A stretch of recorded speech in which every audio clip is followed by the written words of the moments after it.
Selamat datang di perkuliahan program e-learning kelas A. Pastikan dulu benar nggak simak kalian di kelas A. Jangan udah kuliah 3-4 kali baru nyadar kesalahannya. Ini semuanya NIM ganjil berarti ya? Iya, Bu. NIM ganjil. Pastikan disimaknya benar nggak di kelas A. Kemudian e-learningnya enroll di kelas saya di kelas A. Tim pengajar saya dengan Ibu Fitri. Saya yang duluan sampai nanti UTS baru digantikan oleh Ibu Fitri. Jadi jangan salah enroll karena repot nanti kita bolak-balik. Nggak semua dosen juga mau terima pertukaran nilainya ya. Mengenai e-learning, tadi sudah coba ada beberapa yang enroll. Nanti daftar hadirnya saya buat perpanjang waktunya. Daftar hadir wajib diisi seperti biasa ya. Saya rasa semua sudah familiar dengan e-learningnya. Tadi pagi saya dapat informasi kalau e-learning kami tetap memakai rumah yang lama. Jadi yang saya pakai di tahun kemarin untuk e-learningnya. Nanti saya edit kalau ada perubahan. Materi semuanya juga akan saya share di e-learning. Karena kalau saya share di WAG pasti numpuk-numpuk seperti itu. Materi setiap perkuliahan pasti saya record. Jadi yang sinyalnya lelet atau apa gitu masih bisa dilihat. Nanti saya kasih linknya di YouTube. Saya rasa sudah ada beberapa kan yang pernah kuliah dengan saya. Nama-namanya ada saya ingat-ingat. Jadi kayak gitulah sistemnya. Semua materi saya taruh di setiap pertemuan. Yang hari ini memang belum saya taruh sama sekali. Kalian bisa akses di sana. Tugas, kuis, semuanya dikumpul di e-learning itulah. Ya, tugas, kuis maupun UTS, saya mau mintanya tetap yang PDF ya. Jadi biar nggak buyar kemana-mana. Kalau dulu-dulu masih ada yang pakai foto-foto. Jadi ketika saya download semuanya, dia kececeran masih fotonya tuh. Jadi satukan dalam satu file dalam bentuk PDF. Jadi dia tetap satu cepretan itu, nggak punya Alivia, punya Ata gitu. Jadi nggak kecampur-campur. Kalau dia dalam bentuk JPEG atau PNG itu yang suka sana sini. Apalagi nggak setiap lembar diberi nama.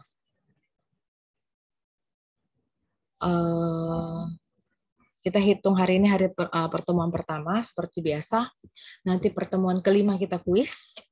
Pertemuan ke-8 kita UTS, pertemuan 16 kita UAS. Nanti dengan Bu Fitri misalnya beliau tetap memberikan kuis, ya udah nanti kita akan ada gabungan nilai kuis.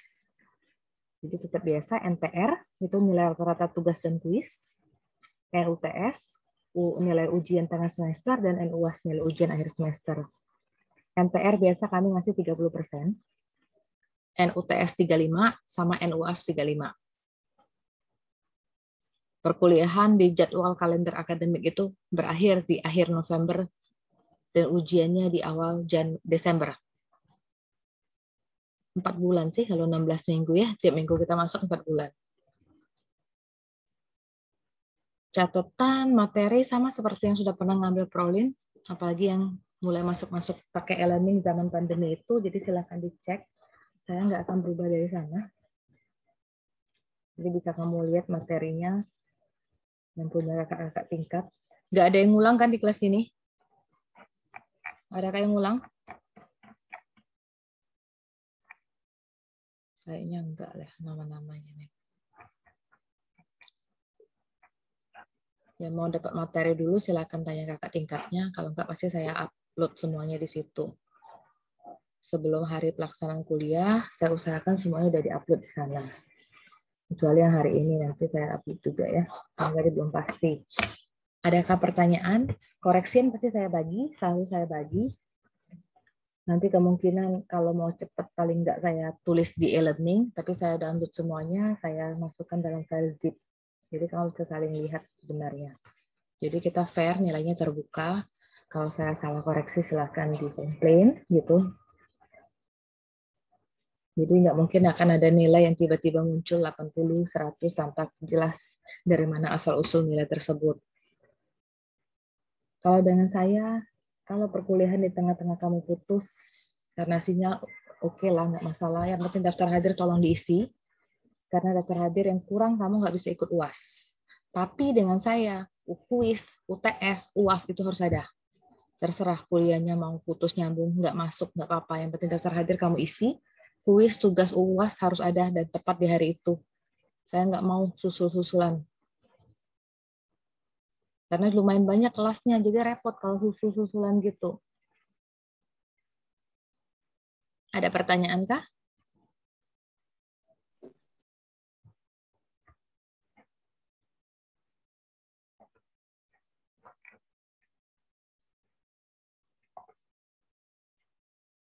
Ada pertanyaan kah atau ada saran? Yang pernah kuliah dengan saya beberapa kali mungkin. Silakan kalau ada saran.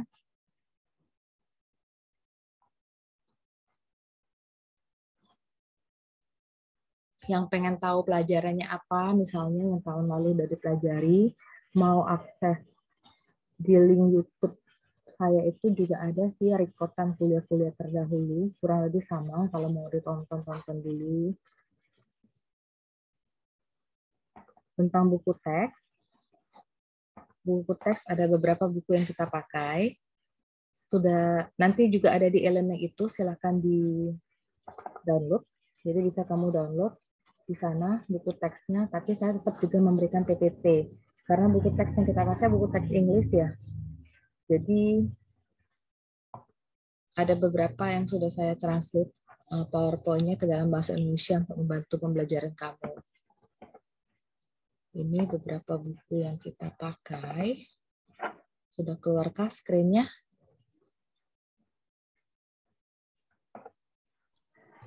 Sudah, Bu. Mungkin ada edisi yang terbaru lagi. Kalau buku e-booknya ini yang saya punya. OR. Kalau kita program linear, kalau bukunya itu ada yang buat linear programming, tapi sebagian besar pakai buku Operation Research. Kalau buku teks Indonesianya riset operasi. Ini buku Operation Research-nya, Hamdi Ataha. Di dalam ini sebenarnya ada semua tentang optimasi. Jadi program linear, teori graf, optimasi modern, optimasi kombinatorial, integer programming, kontrol, dinamik, semuanya ada di sini dalam satu paket. Sekarang udah berubah lagi belum screen-nya? Masih tetap yang tadi atau berubah?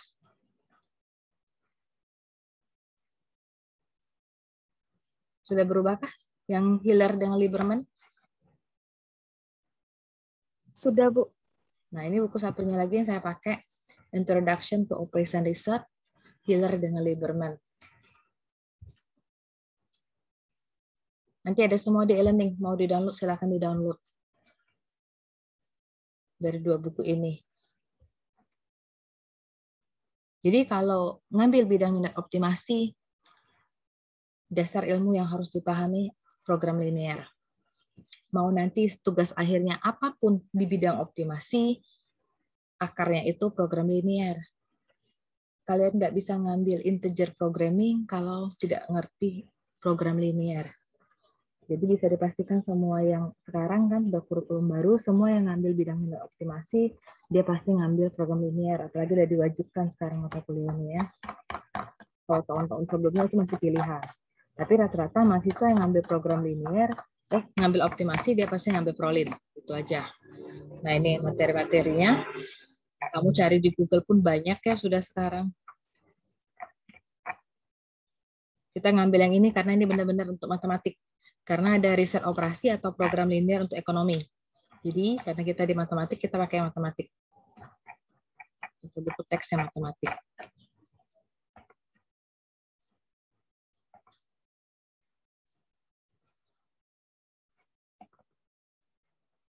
Oke, sudah keluar PPT-nya?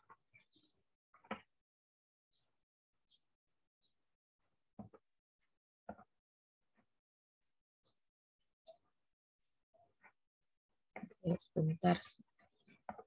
Saya ngasih lihat RPS-nya dulu ya.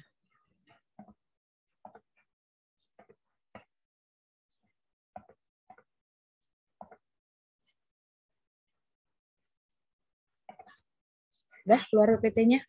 Tolong di ini ya, direspon ya, karena saya takutnya saya merasa share screen tapi nggak muncul di kalian, jadi percuma aja saya ngomong sampai akhir nanti. Sudah, Bu. Sudah ada, Bu. Takutnya gitu aja, jadi saya berubah di kalian nggak, nanti saya ngoceh sampai berjam-jam. Di kalian screen-nya itu terus. Oke, ini RPS, Rencana Pengajaran Semester Program Linear. Ini saya kasih tahu apa sih yang akan dipelajarin kita satu semester ke depan. Ini, jadi pendahuluan riset operasi, pemodelan pemrograman linear, metode simplex, analisis sensitivitas, teori dualitas. Dengan saya sampai bab 5 ini. Nanti dengan Bu Fitri masuk permasalahan transportasi, penugasan, teori permainan, model optimisasi jaringan, sama goal programming. Ini yang kita pelajari satu semester ke depan. Ini materinya.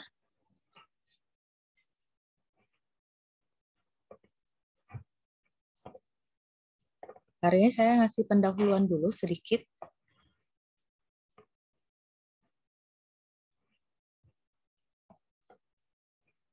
Oke. PPT-nya udah muncul ya.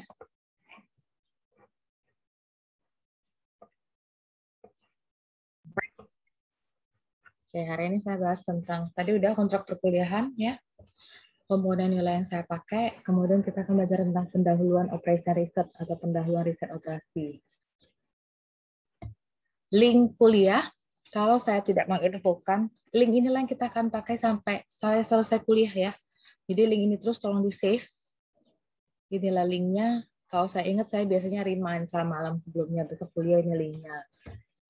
Kalau enggak, kalian save lah ini linknya, jadi nggak akan berubah link dengan passwordnya. Sekarang ini contoh-contoh persoalan riset operasi sebenarnya udah kamu pelajarin dari zaman dulu, dari SMA. SMA itu tentang program linear. Masih ingat nggak yang katanya harga 2 sepatu dengan 1 baju sekian. Terus si Ani beli 3 baju dengan 2 sepatu harganya sekian. Berapa harga 1 sepatu dan berapa harga 1 baju? Nah, itulah bagian-bagian dari riset operasi. Misal dia punya uang 50.000. Berapa banyak sih pensil dan pena yang dapat dia beli? Itu contoh-contoh dari riset operasi. Kalau di persoalan riset operasi, kita punya dua biasanya. Soal maksimasi dengan soal minimasi. Ada yang bilang maksimum, ada yang bilang minimum. Sama aja sih. Karena dia dari English-nya, maximize and minimize. Nah, ini contohnya saya ngambil dari beberapa sumber ya. Jadi contoh-contoh soal maksimasi seperti ini. Bayu Furniture, dia produksi 2 jenis produk, yaitu meja dan kursi. Di mana meja dan kursi ini harus diproses melalui proses perakitan dan finishing. Proses perakitan memiliki 60 jam kerja, sedangkan proses finishing memiliki 48 jam kerja. Untuk menghasilkan satu meja dibutuhkan 4 jam perakitan dan 2 jam finishing. Sedangkan untuk satu kursi dia butuh rakitnya 2 jam, finishingnya 4 jam. Laba atau keuntungan tiap meja $8 dan tiap kursi $6. Sekarang kita harus menentukan kombinasi terbaik. Berapa jumlah meja dan kursi yang harus diproduksi sehingga labanya maksimal. Jadi kalau kasus maksimasi biasanya memaksimumkan pendapatan, memaksimumkan laba. Biasanya selalu seperti itu. Di mana-mana duit ya, pendapatan, income yang kita peroleh selalu kita ingin maksimalkan. Kecuali biaya, ongkos, kalau bisa keluarin sedikit mungkin, jadi minimumkan. Ini contoh soal maksimasi. Inilah yang akan kita bahas nanti. Berapa sih jumlah meja dengan kursi yang harus diproduksi? Syaratnya ini tadi. Kalau meja dia 4 jam perakitan, kalau kursi dia 2 jam perakitan. Kalau meja 2 jam finishing, kursi 4 jam. Ada batasan. Waktu finishing cuma 60 jam dan waktu finishing 48 jam dan waktu rakit 60 jam. Hal-hal yang kita tulis di sini 60, 48, 4 jam, 2 jam itu namanya kendala. Atau dalam Inggrisnya constraint. Itu yang harus kita bahas. Itu yang akan kita bahas nanti in constraints kalau di teks English. Atau kita sebut dengan kendala. Itu contoh maksimasi. Contoh maksimasi yang lain. Perusahaan tas Hanif misalnya, dia membuat 2 macam tas, yaitu tas merek Dora dan SpongeBob. Jadi untuk membuat tas tersebut, perusahaan itu punya 3 mesin. Mesin 1 itu khusus memberi logo Dora. Mesin 2 khusus memberi logo SpongeBob. Mesin 3 untuk menjahit tas dan membuat resleting atau zippernya. Setiap lusin tas merek Dora mula-mula dikerjakan di mesin selama 2 jam. Tanpa melalui mesin 2, langsung dia dari mesin 1 langsung ke mesin 3 selama 6 jam. Nah, ini namanya kendala-kendala yang harus kita penuhi. Sedangkan tas merek SpongeBob tidak diproses di mesin 1, dia nggak pakai mesin 1. Jadi kerjanya di mesin kedua 3 jam dan mesin ketiga 5 jam. Jam kerja maksimumnya, kalau mesin 1 dia cuma bisa kerja 8 jam, mesin 2 operasinya setiap hari cuma 15 jam, mesin 3 30 jam. Labanya Doranya $3, kalau SpongeBob-nya $5. Masalahnya, kita akan menentukan berapa lusin sih sebaiknya tas merek Dora dan SpongeBob itu dibuat, supaya laba yang diperoleh dapat menjadi maksimum. Jadi, inti dari bidang minat optimasi itu, kita memposisikan diri kita sebagai konsultan. Jadi semuanya rata-rata kita belajarnya tentang teknik industri. Kalau yang nanti ada keinginan dan rezeki untuk melanjutkan pendidikan lanjut di S2, kalau kalian ngambil selain matematik ya, ngambil teknik industri kayak di ITB, di UI, itu dalamnya kamu akan belajar program linier, optimasi, teori graf, seperti inilah yang akan kita pelajari. Di teknik industri. Jadi kita akan belajar bagaimana sih memaksimumkan pendapatan. Kita jadi konsultan nih, kita punya klien yang akan konsul dengan kita.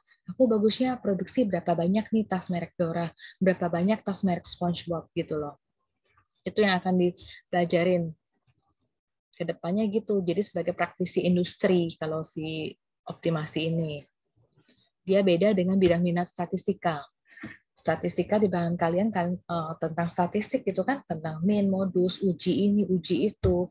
Kalau di optimasi kita nggak akan menguji apapun. Ada satu pengujian yang kita pakai namanya analisis sensitivitas. Nanti saya juga yang ngajar itu. Tapi itu hanya menguji kelayakan. Jadi kita udah kasih solusi nih, kita akan menguji seberapa bagus sih solusi yang kita berikan, seberapa layak. Itu yang bedanya antara si statistika dengan optimasi. Jadi lebih banyak ke aplikasi ya kalau di optimasi. Nah, ini contoh minimasi sekarang. Kalau tadi 2 contoh terdahulu maksimum, sekarang yang minimasi. Contohnya sebuah toko Tomingse, dia menyediakan 2 merek pupuk. Pupuknya standar dengan super. Setiap jenis itu mengandung campuran nitrogen dan fosfat dalam jumlah tertentu. Nah, kalau dia disajikan dalam bentuk tabel, bagi saya pribadi, saya lebih suka data itu disajikan dalam bentuk tabel. Tergantung ya pribadi masing-masing, karena kalau bagi saya tabel itu saya enak lihat angkanya. Jadi kalau soal cerita seperti yang nomor 1 dan nomor 2 tadi, seperti ini, nanti pengerjaannya saya selalu bawanya ke dalam bentuk tabel. Jadi saya kelompokin, kolom 1 perakitan, kolom 2 finishing. Yang ini juga kolom 1 nanti mesin 1, kolom 2 mesin 2, dan kolom 3 mesin 3. Jadi ini standar katanya. Standar itu kandungan nitrogennya 2 kg per sak atau per bungkus ya, satuannya sak kan biasanya kalau pupuk itu. Kemudian standar itu dia mengandung 4 kg fosfat, bacanya seperti itu kan. Super ada 4 kg nitrogen dan 3 kg fosfat. Petani membutuhkan paling sedikit 16 kg nitrogen dan 24 gram fosfat. Paling sedikit, jadi kata-kata kunci di dalam program linear paling sedikit. Berarti kalau artinya paling sedikit itu harus lebih dari sama dengan. Boleh sama, tapi boleh lebih dari. Ada lagi kata kunci paling banyak. Kalau paling banyak, apa? Kurang dari sama dengan. Dia boleh sama atau kurang dari. Ini paling banyak jadi at most. Paling sedikit jadi at least. Itu beberapa kata kuncinya. Jadi kita akan tahu tandanya nanti mau besar apa kecil. Jadi lihat dari kata kunci. Kalau paling sedikit, tandanya akan lebih besar sama dengan. Paling banyak lebih kecil sama dengan. Seorang petani dia butuh paling sedikit 16 kg nitrogen dengan 24 gram fosfat. Harga pupuk standar dan super ini harganya masing-masing. Artinya $3 untuk standar, $6 untuk super. Petani ingin mengetahui berapa saksi masing-masing pupuk yang harus dibeli supaya total harga pupuk mencapai minimum. Jadi kalau bisa duitnya minimum kan? Kalau bisa istilahnya seperti orang Palembang, nggak murah, nggak bagus. Duitnya keluar dikit dan bagus. Ini juga keluaran uangnya dikit minimum, kebutuhan pupuknya terpenuhi. Itu contoh minimasi. Nih contoh yang lain lagi. Ini contoh apa coba? Dari sini tolong dilihat ini contoh kasus maksimasi atau minimasi. Himpunan Mahasiswa Jurusan Teknik Informatika UPN akan produksi 2 jenis jaket, jaket standar dengan jaket super. Jadi ini bahan bakunya. Kalau standar itu 4, super itu 6. Kapasitasnya 1.200. Pengerjaannya yang standar 4, super 2. Kapasitasnya 800. Diperkirakan permintaannya maksimumnya 250 unit per bulan untuk standar, 300 untuk super. Keuntungannya 400 untuk standar, 300 untuk super. Ini kasus apa? Ini enak sih, karena ini ada kata kunci maksimum. Jadi kasusnya pasti maksimasi. Jadi, kalau maksimumnya dihilangkan, berapa kapasitas produksi optimum untuk kedua jenis tersebut supaya diperoleh keuntungan misalnya. Namanya untung, duit pasti maksimum, ingatnya gitu aja. Terus ini ada yang saya mau kasih tahu, kalau kita ngomong optimum, kalau dioptimasi optimum itu tidak selalu maksimum. Jadi kalau optimum itu ada 2 kalau di sini, bisa max dan bisa min, bisa maksimum dan bisa minimum, tergantung kasus. Jadi jangan selalu berpikir kalau optimum itu pasti maksimum. Kalau uang laba dia pasti maksimum. Kalau pengeluaran dia pasti minimum. Gitu ya. Ini pengertian riset operasi. Kalau saya kecepatan kamu boleh langsung selala ya. Ini masih teori semua. Jadi minggu depan bahannya nanti baru saya share lagi ya. Riset operasi itu metode. Jadi ingat, riset operasi kalau ditanya itu metode atau model, riset operasi adalah metode. Ini rata-rata semester berapa sih yang ini? 3 apa 5 ini? 5, Bu. Nah, 5. Berarti udah nggak, model belum ambil berarti ya? Tidak jelas lagi ini karena kurikulumnya berubah. Sekarang ada kurikulum MBKM pula. Merdeka Belajar Kurikulum Merdeka ya. Saya nggak tahu lagi posisinya di semester berapa. Saya ingatnya ganjil pokoknya ini. Jadi kalau ditanya riset operasi adalah metode. Kalau program linier, itu metode atau model. Itu model. Bedakan antara model dengan metode. Kalau kita orang matematik, model itu yang bentuk angka-angka dan ada variabel gitu. Itu model. Ingatnya gitu aja. Tapi kamu kalau sidang sarjana, nggak bisa jawab seperti yang saya kasih tahu tadi ya. Nanti ada definisinya. Saya cuma membedakan mana yang model, mana yang metode. Kalau model itu yang gini lah, yang 2x1, 3x2, gitu kan. Kecil 5, ini namanya model. Kalau metode, alat untuk menyelesaikan model. Ingatnya gitu aja. Alat untuk menyelesaikan model. Jadi kita punya model nih. Model itu harus diselesaikan kan solusinya. Nah, alat untuk menyelesaikannya itu disebut dengan metode. Model atau permasalahan. Ada yang nyebutnya algoritma, ya itu sama aja, method and algorithm. Ini penting program linier, jadi saya selalu tegaskan dari awal, dari tiap tahun saya ngajar Prolin sudah lama sekali, jadi saya tegaskan ini penting, simpanlah catatan tentang Prolin kalau kamu nanti akan mengambil bidang minat optimasi. Karena waktu sidang sarjana, pertanyaan yang diajukan yaitu tentang program linier. dasar-dasar seperti ini. Jadi di save catatan semua ini, karena bakal lupa. Ini yang harus kamu pelajarin. Kalau topik tugas akhir ngambil tentang optimasi, waktu sidang sarjana belajarlah tentang program linear. Akan ditanya seperti ini yang saya jelasin di dasar-dasar. Kapan dia optimum, kapan dia minimum, apa sih beda model dengan metode. Prolin itu apa? Suka salah masih mahasiswa. Program linear itu apa? Model apa metode? Kadang orang masih jawab metode. Program linear adalah model, bukan metode. Di sini pengertian riset operasi itu metode untuk memformulasikan dan merumuskan permasalahan sehari-hari, baik mengenai bisnis, ekonomi, sosial, maupun bidang lainnya, ke dalam pemodelan matematis, sehingga mendapatkan solusi yang optimal. Di sini kita selalu bicara optimal, jadi nggak pernah bilang solusi yang maksimum atau solusi yang minimum, langsung satu set optimal, bisa max maupun bisa min. Pemodelan matematis, jadi bagian terpenting dari riset operasi yaitu bagaimana menerjemahkan permasalahan sehari-hari ke dalam model matematis. Bagaimana mentranslate soal-soal cerita yang saya share 4 soal tadi ke dalam bentuk model matematika. Faktor yang mempengaruhi model harus disederhanakan, dan apabila ada data yang kurang. Kekurangan tersebut kita asumsikan atau diisi dengan pendekatan yang bersifat rasional. Jadi riset operasi itu memerlukan ketajaman berpikir dan logika. Bagian part tersulit dalam riset operasi yaitu bagaimana memodelkan, bukan bagaimana metodenya.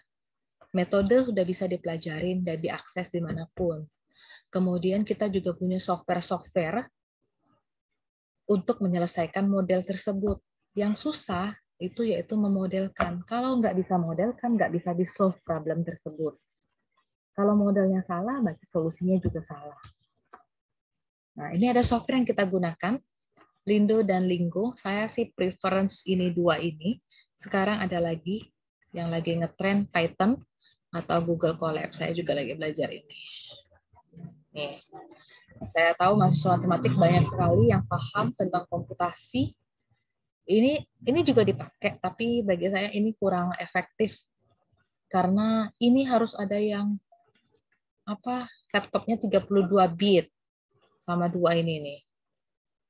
Excel solver bisa, tapi dia nggak bisa semua masalah sama Torah. Ini ada license-nya. Susah aksesnya. Kalau ini saya udah punya license-nya, nanti saya share ke kalian. Bajakannya juga banyak, is okay pakai bajak-bajakan gitu. Lindo, untuk soal program linear kita pakai Lindo sudah cukup. Kalau ada non-linear, nanti kita punya mata kuliah program non-linear, dia nggak bisa pakai Lindo, dia harus pakai Lingo. Lindo dan Lingo ini ada di mata kuliah komputasi matematika. Jadi yang merasa sudah mau lanjut ke optimasi, silakan ambil komputasi matematika. Nanti kami akan ajarkan Lindo, Lingo, sama Python. Biasanya saya selalu satu tim dengan Bu Fitri, jadi sama nanti. Lindo, Lingo, sama Python. Nanti untuk program linear ini saya akan ajarkan Lindo dulu. Nanti saya share software-nya, biar kalian semua punya. Dia sama kayak kalkulator lah. Jadi kita tinggal ketik-ketik modelnya, solve, dapat hasilnya. Oke, di sini ada rangkaian riset operasi. Jadi seperti yang saya bilang tadi, riset operasi itu belajar apa aja sih dalamnya? Ada program linear, ada optimasi klasik, ada yang bilang optimasi kombinatorial, sama aja. Teori graf, kita punya mata kuliahnya, program non-linear, optimasi modern semester ini juga, nanti siang jam 1. Ada integer programming, ada inventory, ada sistem dinamik, oh inventory kok sampai 2 kali. Kemudian ada teori kontrol. Nanti tambahan supportingnya komputasi matematika.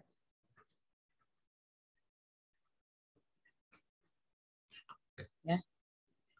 Untuk bantu bagaimana cara komputasi menyelesaikan masalah-masalah riset operasi ini. Jadi tahapan riset operasi yaitu mendefinisikan persoalan seperti yang saya jelaskan tadi, tahu dulu yang mana maksimum, mana minimum. Kita akan belajar membentuk model di minggu depan, mencari solusi modelnya, dan kita validasi. Model itu harus divalidasi benar apa enggak. Baru nanti kita mengaplikasikan solusinya. Nanti metode-metode apa yang kita pelajari nanti. base. Materi saya pengenalan ini dulu hari ini. Adakah pertanyaan? Atau saran? Kemungkinan 1 semester ke depan kita masih online, kita nggak tahu ya. Yang jelas dalam beberapa minggu ini online udah pasti. Ada pertanyaan nggak? Saya berusaha pakai pen, jadi saya tulis seperti itu, ini saya record.